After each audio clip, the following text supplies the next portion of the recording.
Friends, 2 दिन से बाजार की ओपनिंग तो पॉजिटिव होती है, लेकिन जो एंड में क्लोजिंग होती है वो गिरावट के साथ में होती है। और ये इशारा है कि अभी बाजार में बहुत ज्यादा दबाव है और इसके पीछे बहुत सारे रीजन है वो वर्क कर रहे हैं। तो क्या है, जानेंगे इस वीडियो के माध्यम से। एक बड़ी अपडेट निकल कर आई है एनएससी से, उसको भी डिस्कस करेंगे।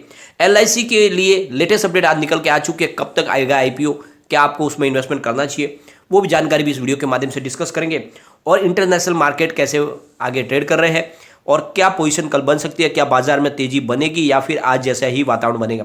तो सारी संभावनाओं को तलाशेंगे इस वीडियो के माध्यम से, और कौन से सेक्टर ने आज तेजी बताई और कौन से सेक्टर में इन्वेस्टमेंट किया जा सकता है, सारी संभावनाओं को तलाशेंगे। लेकिन फ्रेंड, उससे पहले अगर आप पहली बार हमारे चैनल पे आए तो चैनल को सब्सक्राइब कर दीजिए, एक बेल आइकन दबा दीजिए ताकि जब भी नया वीडियो बने पहला नोटिफिकेशन आपको मिले। वीडियो पसंद आए तो लाइक शेयर जरूर कीजिए। चलो फ्रेंड, वीडियो स्टार्ट करते हैं। मैं हूं आपका दोस्त एसबी दवे और हमारे अपने चैनल ऑनलाइन कमाई में आपका बहुत बहुत स्वागत है। बीएसई सेंसेक्स की अगर बात करें तो आज ओपनिंग हुई थी 58,217 पर और इसकी हाई बनी आज 58,346 की। लो बना है 57,635 का और एंड में 57,892 पर क्लोजिंग दी है, जहां पे 104 पॉइंट की गिरावट हमें देखने को मिली। करीब 0.18% डाउन हुआ है सेंसेक्स। तो गिरावट थी, थोड़ी सी ज़्यादा नहीं थी लेकिन गिरावट तो थी। निफ्टी 50 की अगर बात करें तो शुरुआत हुई थी 17,396 पर, हाई बनी 17,442 की, लो है 17,235 का और अंत में 17,304 पर क्लोजिंग है, जहाँ पे 17 पॉइंट की गिरावट देखने को मिली, 0.10% की मामूली गिरावट। अब फ्रेंड्स, इंटरनेशनल मार्केट की अगर बात करें तो फिलहाल डाउ जोन्स निगेटिव है, जहाँ पे 34,654 पर है, जहाँ पे 279 पॉइंट की बड़ी गिरावट हुई है, करीब 0.80% गिरा है डाउ जोन्स। अगर INX S&P 500 की बात करें तो 4,440 पर है, जहाँ पे 34 पॉइंट की गिरावट हुई है, करीब 0.78% की गिरावट है। नैस्डैक की बात करें तो 14,019 पर है, जहाँ पर 104 पॉइंट की गिरावट है, करीब 0.74% गिरा है। रसेल 2000 इंडेक्स की बात करें तो 2079 पर है, जहाँ पे करीब 0.14% की मामूली सी तेजी है। और XOI की बात करें तो 1438 पर है, जहाँ पे करीब 0.75% की तेजी देखने को मिल रही है। तो ओवरऑल अमेरिका के बाजार में तो गिरावट है। अगर हम अपने निफ्टी की बात करें अलग अलग तो निफ्टी 50 तो फिलहाल 0.10% की गिरावट के साथ में क्लोजिंग दी है। निफ्टी नेक्स्ट 50 की बात करें तो 41,145 पर आ चुका है, जहाँ पे 0.21% की आज तेजी देखने को मिली। निफ्टी 100 की बात करें तो 17,524 पर है, जहाँ पे 0.04% की गिरावट देखने को मिली। निफ्टी 200 की बात करें तो 9,125 पर आ चुका है, जहाँ पे 0.07% की गिरावट देखने को मिली। निफ्टी 500 की बात करें तो 14,772 पर आ चुका है, जहाँ पे 0.12% की गिरावट देखने को मिली। निफ्टी मिड कैप 50 की बात करें तो 8,069 पर है, जहाँ पे 0.35% की गिरावट देखने को मिली। निफ्टी मिड कैप 100 की बात करें तो 29,201 पर आ चुका है, जहाँ पे 0.30% की गिरावट देखने को मिली। निफ्टी स्मॉल कैप 100 की बात करें तो 10,441 पर आ चुका है, जहाँ पे 1.04% की गिरावट देखने को मिली। इंडिया VIX 6.86% अपर है। निफ्टी मिड कैप 150 की बात करें तो 10,997 पर है, जहाँ पे 0.27% की गिरावट देखने को मिली। निफ्टी स्मॉल कैप 50 की बात करें तो 4,011 पर आ चुका है, जहाँ पे 1.08% की बड़ी गिरावट हुई है। निफ्टी स्मॉल कैप 250 की बात करें तो 9,370 पर आ चुका है, जहाँ पे 0.75% की गिरावट देखने को मिली। निफ्टी मिड स्मॉल 400 की बात करें तो 10,409 का स्तर आ चुका है, करीब 0.43% की गिरावट देखने को मिली। तो अब आप देख लो कि ज़्यादा जो गिरावट हुई है वो स्मॉल कैप के अंदर हुई है और दूसरे थोड़े मिड कैप में भी थोड़ी सी धुलाई हुई है, लेकिन स्मॉल कैप की बहुत ज़्यादा धुलाई हुई है आज। सेक्टरल वाइज इंडेक्स देखें तो निफ्टी बैंक 37,531 पर आ चुका है, जहाँ पे 1.11% की बड़ी गिरावट हुई है।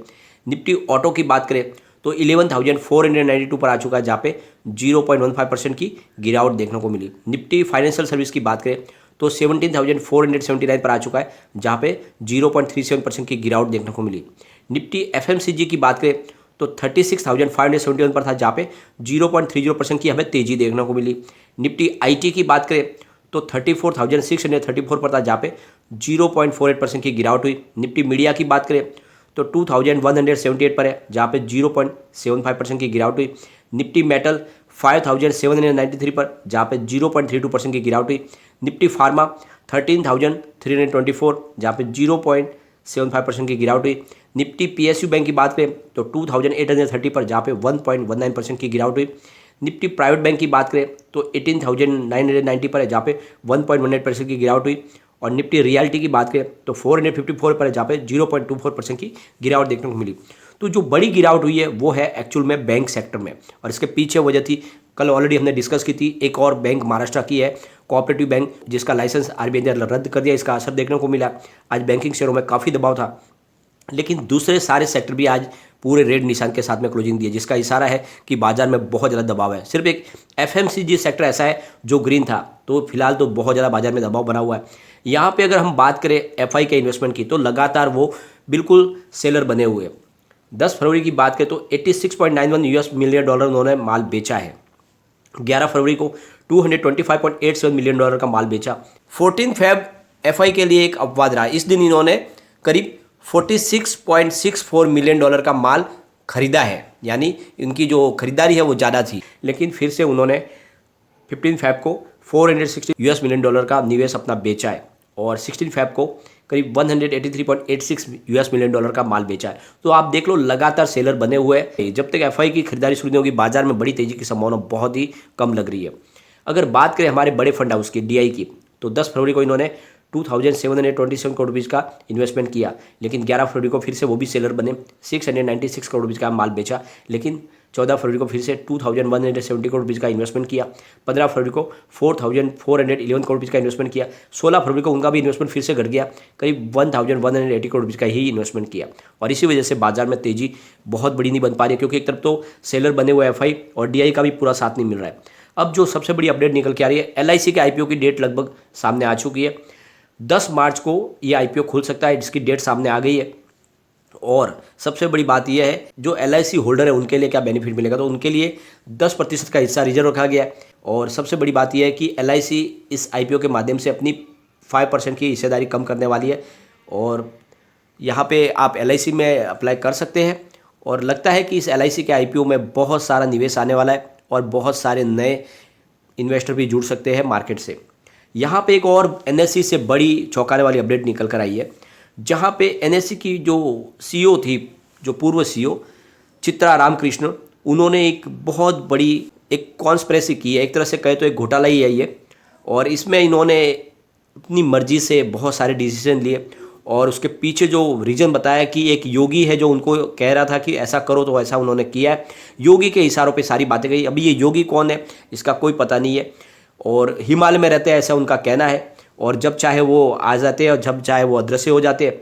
तो यहाँ पे जो सारा का सारा मामला निकल के आया है कि इस चित्रा रामकृष्ण ने एक ग्रुप ऑपरेटिंग ऑफिसर की अपॉइंटमेंट की थी, आनंद सुब्रमण्यम की, जो ऑलरेडी पहले इनके पास जो 15 लाख रुपीज़ का ही पैकेज था, और एक मिड लेवल मैनेजर को उन्होंने 1.38 करोड़ रुपीज़ का बड़ा पैकेज दे दिया। यानी जहाँ पे 15 लाख रुपए की सैलरी पे काम करने वाले व्यक्ति को सीधा इतना बड़ा पैकेज दे दिया गया, और इसी से ये पूरा मामला सामने आया।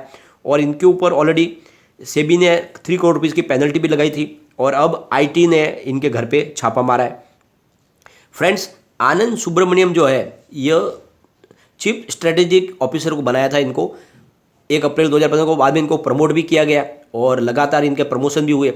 लेकिन एक बात सबसे बड़ी यहाँ पे खलती है कि जिसकी सैलरी सिर्फ 15 लाख रुपए थी, उसको 1 करोड़ 38 लाख रुपीज़ का पैकेज कैसे दिया गया?